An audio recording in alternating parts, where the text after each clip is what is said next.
একজন ব্যভিচারিণী মহিলা ব্যভিচারণ করার পরেও নবী মুহাম্মদ সাল্লাল্লাহু আলাইহি ওয়াসাল্লামকে বললেন, হে আল্লাহর নবী, আমার এই যে পেটে দেখছেন ব্যভিচারিণীর সন্তান অর্থাৎ জেনার সন্তান, আপনি আমার উপরে শাস্তি প্রয়োগ করুন। নবী মুহাম্মদ সাল্লাল্লাহু আলাইহি ওয়াসাল্লাম বললেন, সন্তানটিকে প্রসব করে এসো, সন্তানটিকে প্রসব করে এসো, জন্ম দিয়ে এসো। তখন ওই মহিলাটি আবার জন্ম দিয়ে আসলেন, এসে বললেন, হে আল্লাহর নবী, আমার উপরে রজম করুন, শাস্তি প্রয়োগ করুন।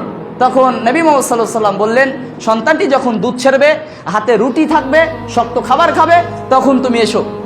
মহিলাটি তাই করলেন, দুধ ছেড়লেন, হাতে রুটি নিয়ে মুহাম্মদ সাল্লাল্লাহু আলাইহি ওয়াসাল্লামকে বললেন, হে আল্লাহর নবী, এই তো আমি এসেছি।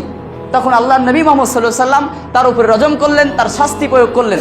তাকে গলা পর্যন্ত পুঁতে জেনার কারণে তাকে পাথর নিক্ষেপ করলেন।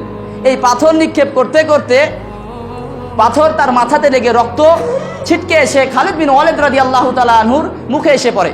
তখন খালিদ বিন ওয়ালিদ রাদিয়াল্লাহু তাআলা আনহু তিনি ওই মহিলার নামে মন্দ করলেন এবং গালি দিতে লাগলেন, আহা কেমন ব্যভিচারিণী মহিলার রক্ত আমার গায়ে এসে পড়ল। তখন নবী মুহাম্মদ সাল্লাল্লাহু আলাইহি ওয়াসাল্লাম বললেন, হে খালিদ, তুমি ধমক দিয়ে বললেন, তুমি চুপ। এই মহিলা এমন তওবা করেছে, এমন ক্ষমা চেয়েছে, যদি একজন আমানতের খেয়ানতকারী শাসকও যদি আল্লাহর কাছে এভাবে ক্ষমা চায়, তবে আল্লাহ সুবহানাহু ওয়া তাআলা ক্ষমা করে দিবেন। সুবহানাল্লাহ। একজন আমানতের খেয়ানতকারী শাসক যদি এভাবে আল্লাহর কাছে ক্ষমা চান, তবে আল্লাহ সুবহানাহু ওয়া তাআলা ক্ষমা করে দিবেন। এরপরও নবী মুহাম্মদ সাল্লাল্লাহু আলাইহি ওয়াসাল্লাম যখন এই মহিলাটির জানাজা পড়লেন, তখন ওমর রাদিয়াল্লাহু তাআলা বলছেন, হে আল্লাহর নবী, আপনি এই মহিলার সালাত আদায় করবেন, জানাজার সালাত আদায় করবেন।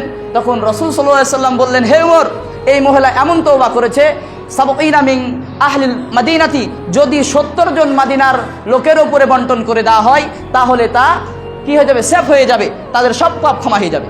সুবহানাল্লাহ।